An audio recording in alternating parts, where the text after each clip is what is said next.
Look, I think adding Louisville to the Big 12 is just as good a step as the next guy. But before that, they're making themselves heard with Cody Campbell of Texas Tech, saying the SEC and the Big 10 must be stopped now. This is the Dose Grande Squad. You're talking ball with the Big 12 squad. From Oklahoma State to Utah, from Kansas State to BYU, from Houston to Texas Tech, it's the local experts of the Locked On Podcast Network bringing you scoops, breakdowns, and the most comprehensive preview of the upcoming Big 12 weekend. Buckle up. It's the Big 12 squad, and we have a seat for you. No hurt feelings and thin skin allowed. Squad up. You're part of the Big 12 squad. Happy Thursday night, everybody. Welcome to the Big 12 squad. I'm Drake Toll from America's #1 Big 12 podcast, Locked On Big 12. Thank you for making this show your first listen every single day. Parker Ainsworth of Locked On Cougs, Cody Stovall, Locked On Oklahoma State, Mountaineer Paul, Tubby, ? I didn't say it. He Locked On West Virginia and Philip Mulford, brand new Locked On Sun Devils to the Dose Grande squad. Thank you for making our shows your first listen every single day. We will start with the SEC and the Big 10, the big bad dogs. Done? Is there a watchdog now? Do we finally can we put a stop to their reign of terror? If you hit subscribe, we get to keep our jobs. The news this week, Cody Campbell pairing with Louisville. And Louisville wrote a big, long article about this. This comes from their administration saying, you know what? We're done.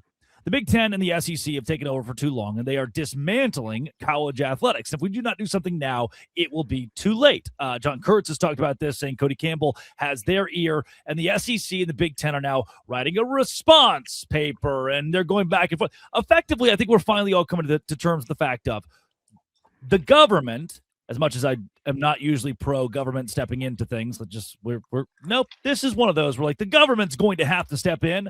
Otherwise, the Big Ten and the SEC are going, what the hell are you eating, Paul? He's got to play the part now. There's a role here. That's good, man. It's got like a fruit roll-up, or what do you got going on there, Paul? It's a reason. A what? What does that even mean? It's a reason. It's like only in West Virginia kind of thing? Is that a grandma candy? What That's a the grandma hell candy. is I have that? never heard of that. So I had hold on. You got to blur that out. We can't give free pup. We sponsor us. No. What are we doing? I had steak and noodles earlier, and it was pulling the steak out of my teeth, and I didn't know you guys could hear it. Sorry. These have been defunct for like 30 years. Paul's eating a very it's stale, and this could kill a regular human being, but Paul is superhuman. It's required for my yeah. So is this a medicine? What is this? I have an abnormal gut. Philip, we don't normally go off the rails this quickly, by the way. I was brought in. They said, hey, look, it's a great group of guys. We're going to talk about sports. Yeah. And apparently I learn about old MREs that Tubby found that Paul found somewhere deep in the mountain hollers. But you have come around. And that's how Mel Gibson came up with the Passion of the Christ. Very true. Okay. Very true. Did you make yourself like in your basement? Where did this come from? I've never heard of it. Hey, why are we talking about Paul's basement right now when we're supposed to be talking about the SEC? All right. Yeah, and we'll get there. But Paul, just for the listeners who are listening, just showed us Google a German brand of individually wrapped chewy chocolate caramel candies covered in 45% cocoa dark chocolate. I've never heard of this in my life. You just whipped out some German chocolate on the show. And he didn't bring enough for the class. That's the big problem. I don't even think I want any. I'm scared of this. Several in my mouth at one time.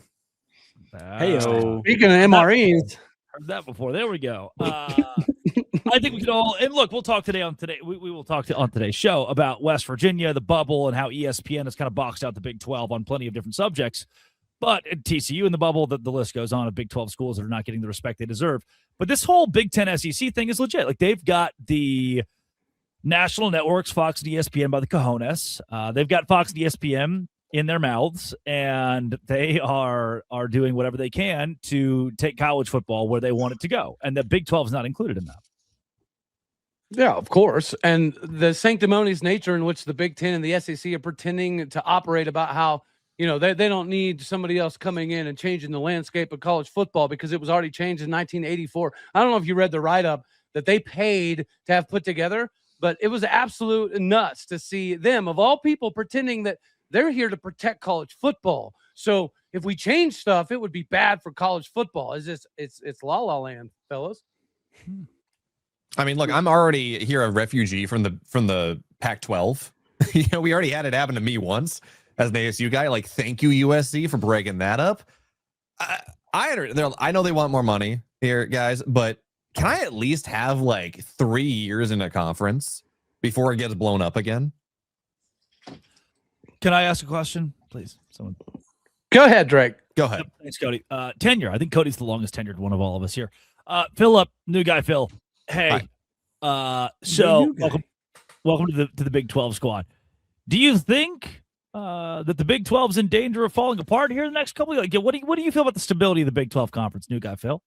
I don't know. I did pulling this all out there. I think it really depends on how much regulation we can get involved with this, because on the one hand, you have teams like Notre Dame that are saying, look, we're in the college football playoff regardless of what happens. If we are ranked in the top 50, we deserve to be in there because we are just holier. We are so good at this. Yeah, holier than Notre Dame. I don't know how that happened. I like where you're going with that. You're going to guarantee.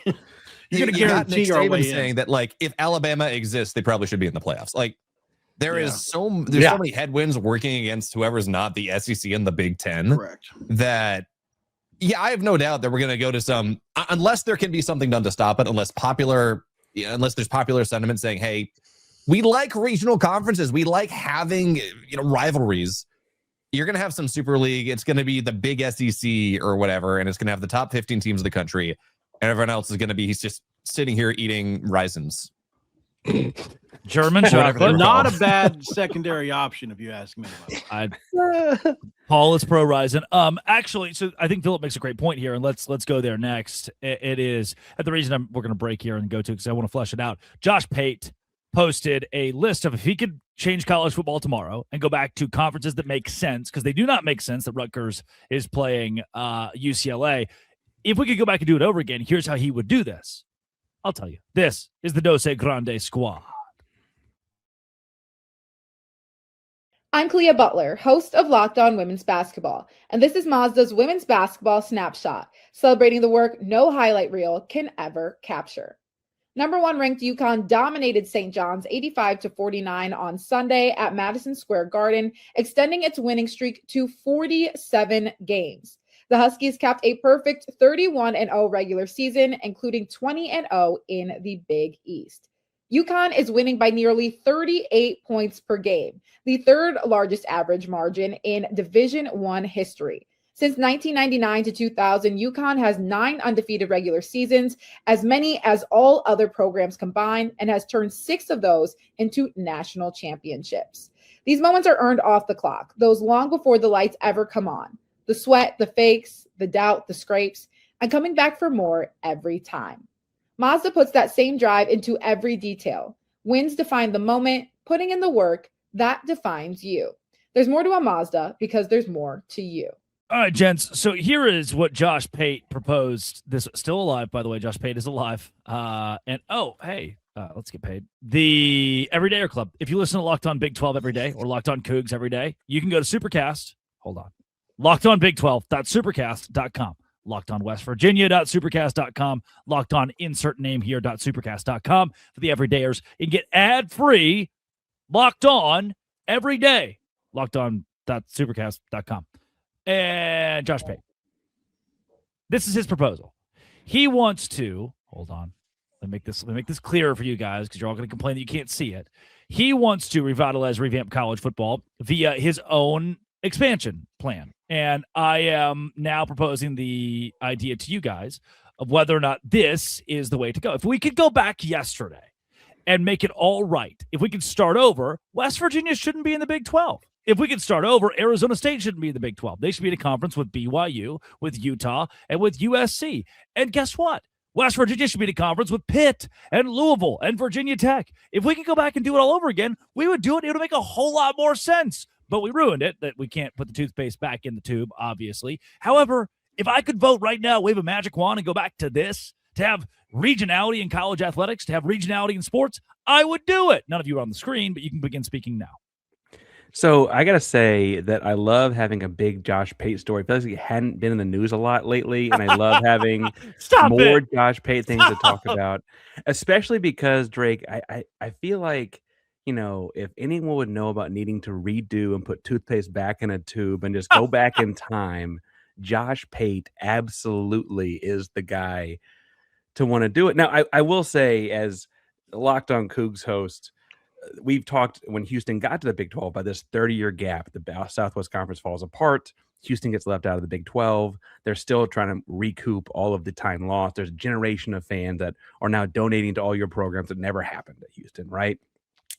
I do think, though, that Southwest Conference thing you just had, like, that's the water cooler talk at every job around here all the time, is this hypothetical matchup between the burnt orange school and the maroon school, and like all those, like, that still is the conversation happening in Texas, is the surrounding states. It's like, okay, well, who would win between SMU and Texas, or Texas Tech and Texas, or whatever, in a given year? Or in basketball right now, you'd have Houston and Baylor and whatever, talking like the same kinds of Arkansas, conversation. yeah, it'd be fun.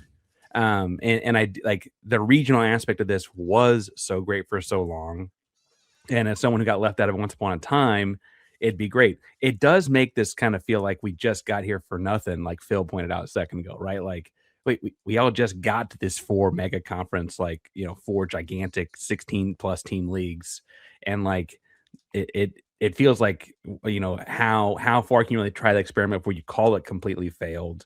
As someone who just got there, it feels kind of, wait, hold on. We're already backing up now. We just got there. I would say Cincinnati's the only one that we've added to the Big 12 that hasn't carried weight yet.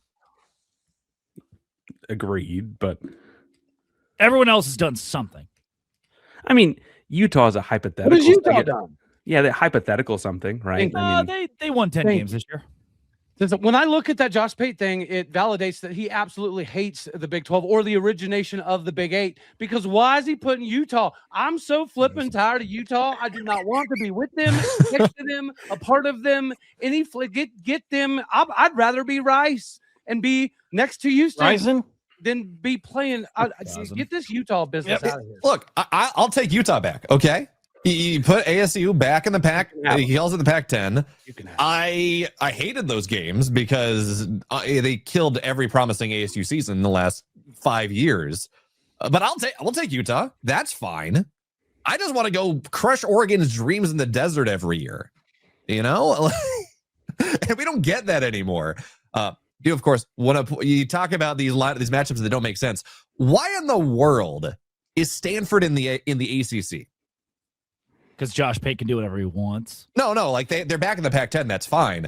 You talk about egregious prospects of these 4 mega conferences. Why in the world are there 2 California schools in the ACC? I'm assuming Josh Pate still had something to do with this. To be fair, those California schools are at least on a coast. Those ponies in Dallas have zero. I mean, there's not even a lake, really. I mean, there's not a whole lot of water there. We got White Rock Lake. Yeah. Hey, did they put where'd they put West Virginia in that graphic, Paul? Did he throw you back in the ACC? It was back in the Big East, which we're missing a few schools there that, like Maryland, West Virginia, and Maryland go back a long way rivalry wise. But obviously, with the Rutgers, that might be worse than Utah. My bad. Yeah, well, no. USF would. I mean, if you're going to bring back the Big East, USF was actually ranked as high as number 2 in the country when they were in the Big East. They were really good at one point in time.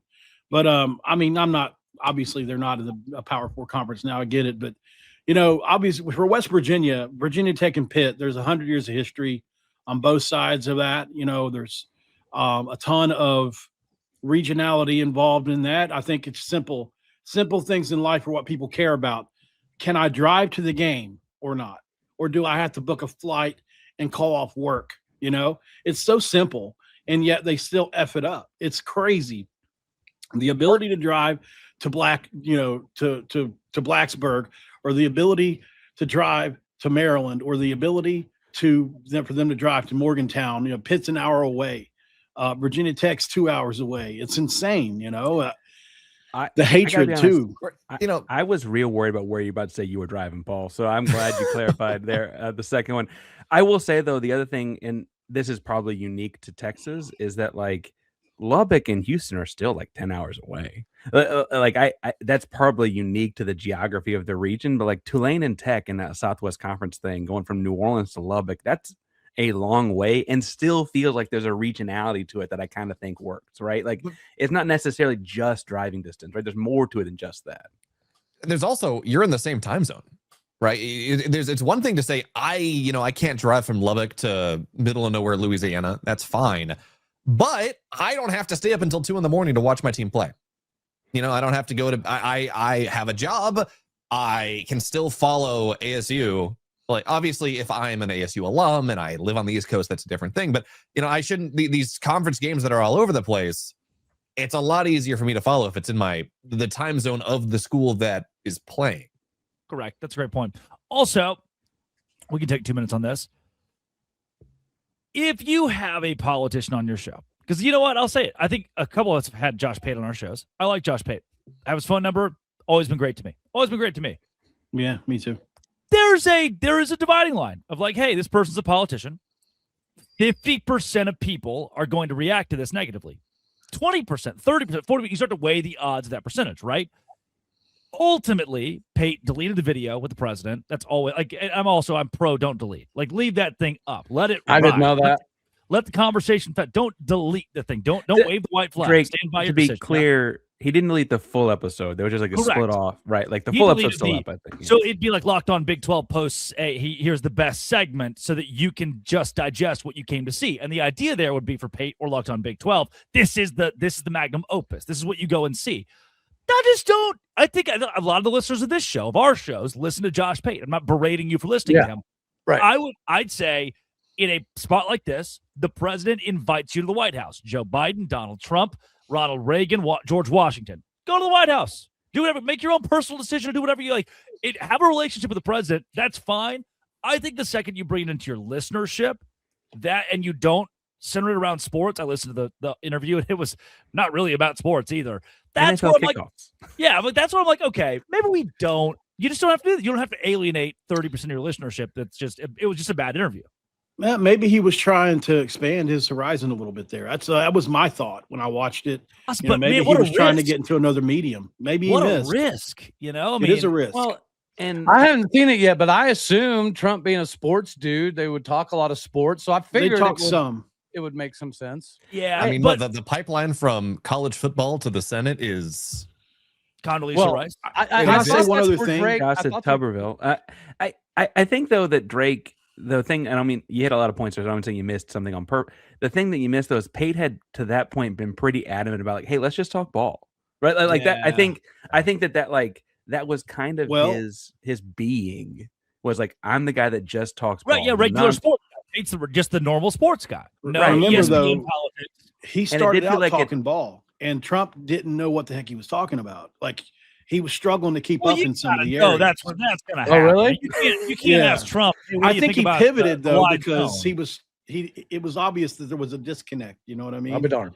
I don't know if that's why he pivoted or not. I'm not trying to make excuses for Josh. Probably. I need to go listen to it. But it was clearly Trump was not fully. He didn't understand everything that he was asking about. Which I think that's why you probably like, hey, this is not something. And surely the president reached out. His office reached out to Pate. I can't imagine Josh is just emailing every politician waiting for the opportunity.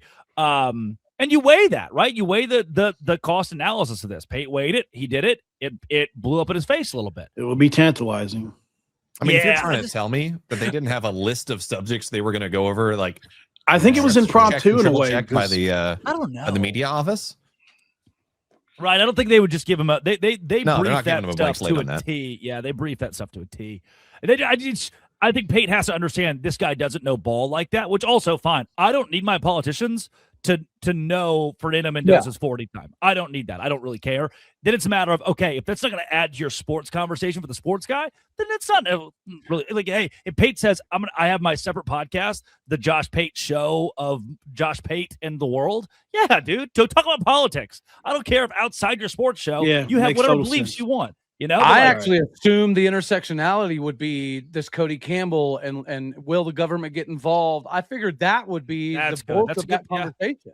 No, not really. Did they not touch on that? I thought they Yeah, but touched on it. it wasn't really a focal point. It wasn't like a memorable Yeah. piece of, hey, this, Right. what's going to happen. But It- good discourse. Good discourse. It was more This like is- my friend was Nick Saban, right? Like it was like Yeah, kind it's- of like he it's knows pretty- some people. But again, hey, credit to most of you guys for at least watching it and at least giving it a shot, just to see, because that open-mindedness to me is an important thing in sports and politics. You mix the two, you take a risk, and I'm still going to listen to Josh Pate. I'm still going to watch Josh Absolutely. Pate. We tune in the next Still- episode. yeah. I got to turn it Still, off. Yeah. still going to text him whenever I feel like, hey, I really need Josh Pate's thoughts on this. Coming up. Whoo, the bubble. We're recording this Monday, releases on Thursday, but the bubble is probably not going to change much. We're probably still going to be in a really crappy situation. Why is that? Locked on Big 12 Squad. Hey, today's show is brought to you by Game Time. Game Time's exactly where I go when I need tickets. I wanted to go to the Grand Ole Opry last week, and I'd been once, but never to a show there. So what did I do? I went to Game Time. It's a Game Time. I need a seat deal. Game Time said, I got a seat deal for you. Oh, and by the way, if you want to watch a little college basketball next weekend, do that too. Go to the Big 12 tournament. Go watch the regular season finale. Go see it with Game Time. The Game Time guarantee means 100% legitimate tickets. The seat view from your seat's a game changer. See the panoramic view from the exact seat that you buy. Take the guesswork out of buying college basketball tickets. Game Time. Use my code Locked On for $20 off your first purchase. Terms apply. Create an account. Redeem code Locked On for $20 off. Download the Game Time app. Do it today. Today's show is also brought to you by. I had like 7 of them today. And I feel great. 5-hour energy. 5-hour energy is the peak, man. It keeps me going. I wake up at 5 a.m. every day to host a radio show. And it's tough because the games end the night before at like 1 o'clock in the morning, 2 o'clock in the morning. So I have a lot of 5-hour energy. In my flavor draft, pick number 1, I'm going with, have to, said it every show, and I mean it. It is the favorite of this show. Strawberry banana. Tropical delight. Sweet strawberry flavor, mellow banana finish, smooth, creamy profile. Right now, you can find strawberry banana, 5-hour energy with those shots to give you a boost with 0 sugar. A lot of upcoming flavor innovations planned as well. Find your new favorite 5-hour energy shots available at 5hourenergy.com or Amazon, 5hourenergy.com or Amazon today. Paul, let's go to you. And again, recording on Monday night with intention to release on Thursday. So things could have happened. But I think even if West Virginia, we'll say, lost to Kansas State earlier this week in a game that will happen, I don't care. If we're going to let Auburn at 16-15, 5-11 in SEC play, get into March Madness, and have West Virginia so distant, like Joe Lunardi has West Virginia grouped with Baylor somehow. I do not understand how we're not allowing the middle of the pack in the best conference in America to have, like, if Colorado at 16-13, 6-10 in Big 12 play had that record in the SEC, which is a worse conference, Joe Lunardi would have them in March Madness. That is a problem. That is a serious problem. I mean, it kind of feels like the committee owes us one a little bit, right? I mean, after last year, after every single bracket, bracket matrix had never missed. Every single bracket had West Virginia in. And because of Mr. Bubba Cunningham, we missed, right? Because his beloved Tar Heels needed in. Obviously, this is we control our own destiny still. I think if we win out, we're in a decent spot. We may need to win one in the conference tournament. It really depends on what the rest of the bubble does. I did some blind resume tests on my show earlier today. I'll give you one really quick. So this is a team that, in my opinion, probably shouldn't be in the tournament, but let's talk about it really quick, because if you look at their record, 19-10, right? Or I'm sorry, 17-12.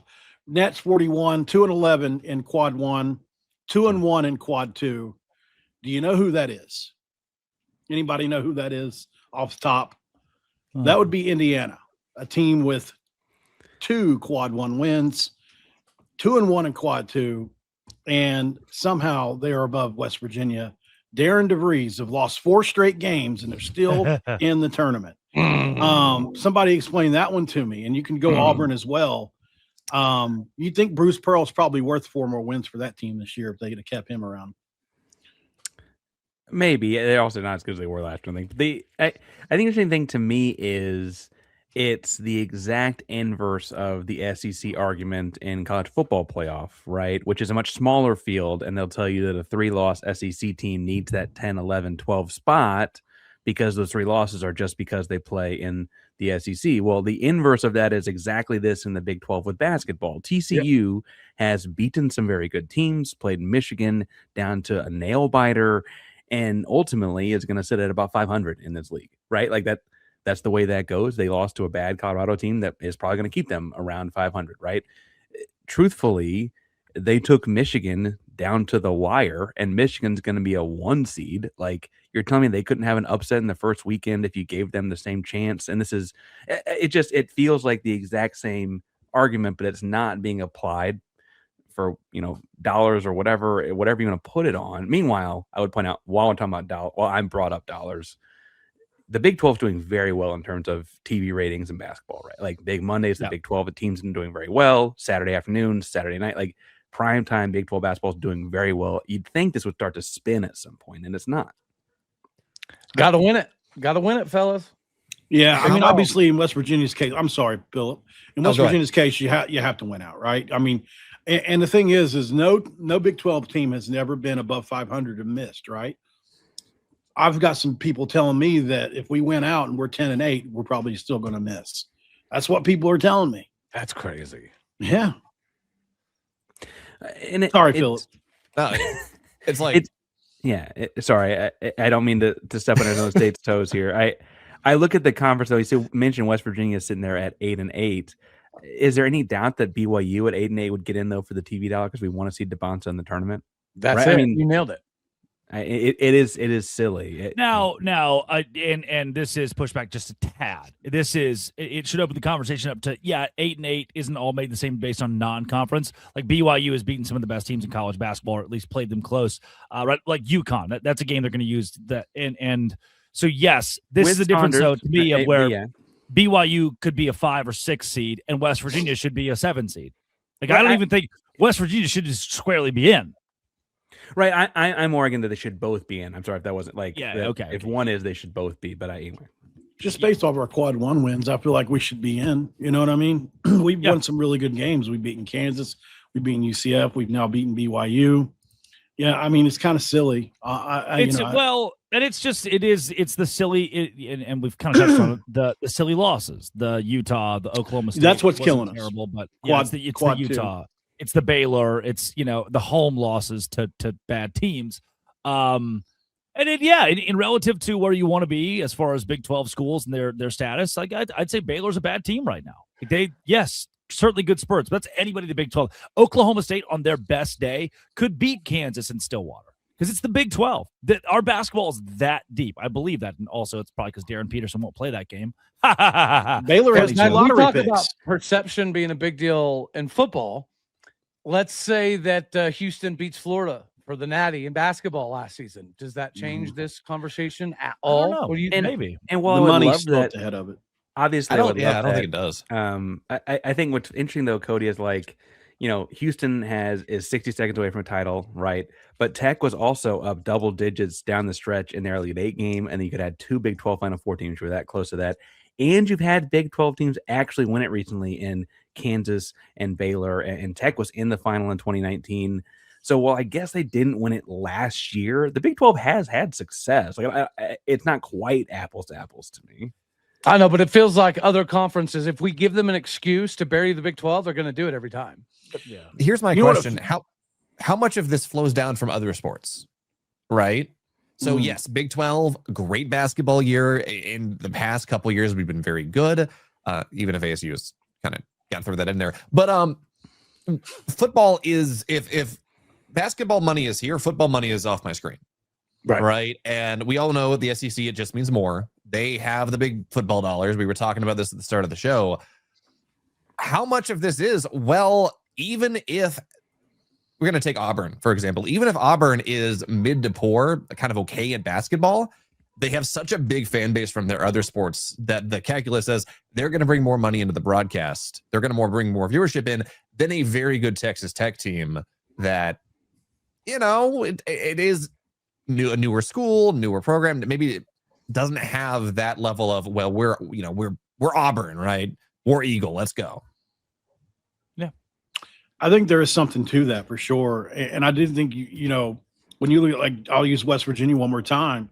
You look at what West Virginia has had to go through over the last 4 years. You're on your 4th coach in 4 years. Yeah. I think that's definitely one of the part of this is that just the flying, like I said on your show the other day, Drake, the flying WV used to have a lot of brand power. Yeah. And it's lost a lot of brand power in both major sports over the last half decade or a little more.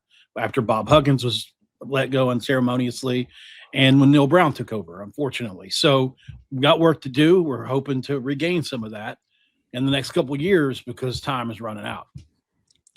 Good. I think that's a great spot. And of course, Paul, who is our wise sage and doctor, to end us on a high note. Thank you, Mountaineer Paul and Parker Greensworth, Cody Stovall. And we're a Philip hockey Wolford. school now, Drake.